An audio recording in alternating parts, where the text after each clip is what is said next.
Are you tired of the rat race in America? Are you ready to visit the motherland to relax and rejuvenate?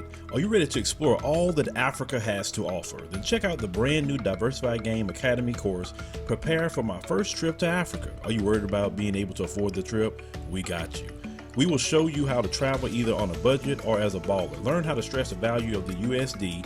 Did you know that 100 United States dollars is worth over 1,000 South African rand, or 10,000 Kenyan shillings, or 54,250 West African CFA? Are you worried about taking your kids? Get the game from Kellen Cash, a bona fide world traveler, having traveled to almost 20 countries, several of those in Africa. Get the game on taking your kids on their first trips. Learn how to find the best tickets, get the visas, and plan your own adventures in Africa. Don't let Eddie Murphy have all the fun. Plan your own coming to Africa trip starring you, produced by you, and featuring you. If you are ready for a life-changing experience, sign up for our course today, Diversified Game Academy. Get prepared and purchase at diversifiedgame.com.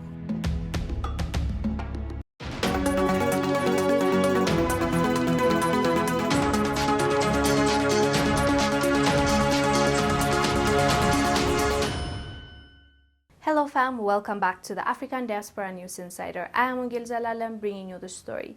Today's story is about Ethiopia rejecting Arab League's resolution to the Renaissance Dam that Ethiopia has built. This comes after the Arab Leagues went and told the UN, like when kids tell on people, the Arab Leagues met up on behalf of Egypt, of course, they're Arab countries.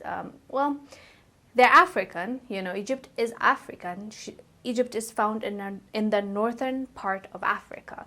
But since they're Muslim, they identify with the Arabs, So on behalf of them, they came together and they asked UN to intervene in the dam and Ethiopia, Sudan, Egypt, situation going on right now, the disagreement. And Ethiopia rejected their resolution that the Arab Leagues came up with to support Egypt. You know what, at this point, I don't talk about this a lot because I'm like, it's like between brothers. It's Egypt. I know a lot of people think Egypt is, they tend to care or associate themselves more with the Arabs, so they're not really Africans. They're still in North Africa, so I'm not going to say that they're not Africans. They are in Africa, whether they like it or not. They are in Africa, and they are our neighboring countries. Sudan, we have really close we used to have a really close relationship. So for me, it doesn't come as easy to bash Egypt or to say they did this, they're that. I'm more like, let's just find a common ground. Let's see what works for all of us, and let's just go ahead and thrive, all of us, But that's not what's happening. Egypt just keeps going to the EU, the UN, the US, and just asking for, Ethiopia to stop building the dam when it was first being built. Now, from letting us use it, I'm saying us because I'm Ethiopian. So I'm trying to be unbiased, but it might be hard. But you see, let's just talk about facts. Let's forget that Ethiopia, let's forget that Egypt, what Egypt is doing is wrong or not. But let's just look at the facts. The facts are Nile comes, 80% of it comes from Ethiopia. It flows through Ethiopia and goes to Egypt and Sudan and all those countries. That doesn't necessarily mean that it just belongs to Ethiopia. All of us can share it according to the international law. Let me take myself out of it. Ethiopia has every right to build that dam and use it as long as it doesn't harm the next country, which it's not. They have done their assessment, they have done their research. The dam already started and nothing has happened to Egypt or Sudan. So I just don't know what the big deal is. But I'm telling you, I found out what the big deal was eventually. Now, after this dam, once it starts with its full capacity in 2023, it's going to become even right now, it's the largest hydroelectric power plant right now even. But when it starts producing, no one can beat Ethiopia in Africa because we can get it for cheaper, we can sell it for other countries and get money. We need it, our people need it. It's so sad if you hear more than 60% of Ethiopians in the rural areas, they don't even have electricity, and we have the Nile. And Cairo, Egypt is like one of the richest countries in Africa, top 3, I believe, if I'm not wrong. So they are getting what they're getting from the Nile, and they're changing their lives good. As of now, they also have hydroelectric plant, and that is doing well. So you see, but once Ethiopia is done and starts selling that and using that, that definitely is going to overshadow Egypt's dam, Egypt's hydroelectric, plans and all that. And I get it, even them, it's an economic move, but at the same time, come on. Ethiopians are suffering, they are poor, there's poverty when we have a natural resource like Nile. All Ethiopia is saying is, let us use this. While not, we don't want to harm you, let's negotiate in a way where we can all benefit.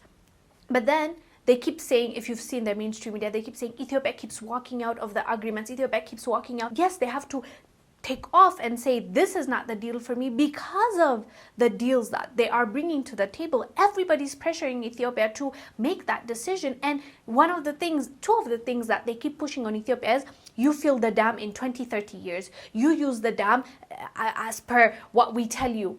And Ethiopia is like, wait, what? That's my natural resource. I'll do as I please. As long as I'm not harming you, I'm going to do what I want.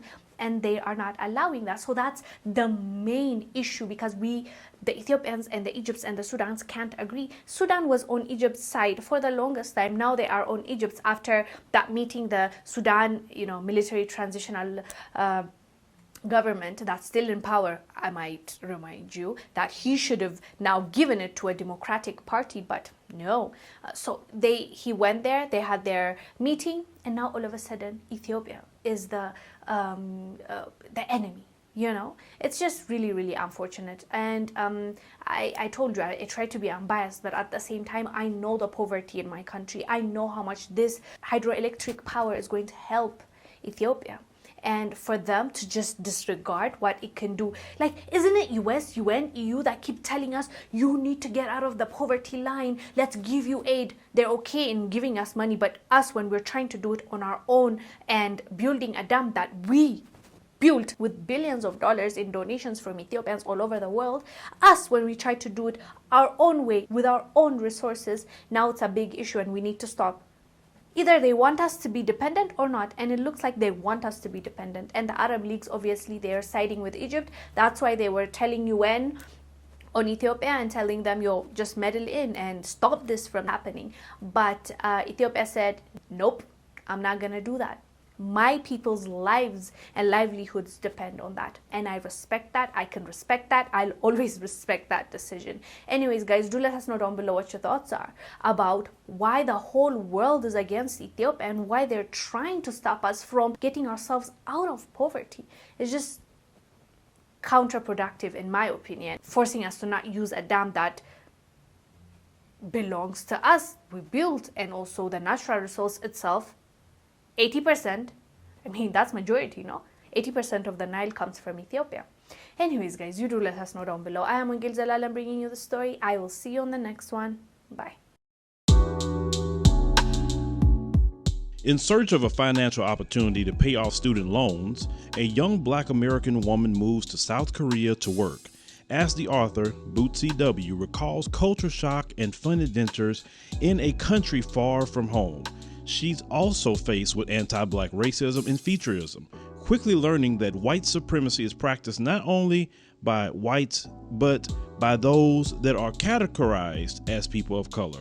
Based on her 10 years of living abroad, the book Ego Igo compares and contrasts Korea versus the United States on subjects such as code, communal living, racism, effective protests, global alliances, warrior class, music, political correctness, health, aging, money, and the coronavirus. This blunt memoir is uncomfortable, humorous, and educational. Help fight propaganda and mainstream agendas by picking up a copy of Ego Igo on Amazon.com. Thank you for watching. Make sure to subscribe to our YouTube channel and download the African Diaspora News Channel app, now available on Google Play and the Apple App Store.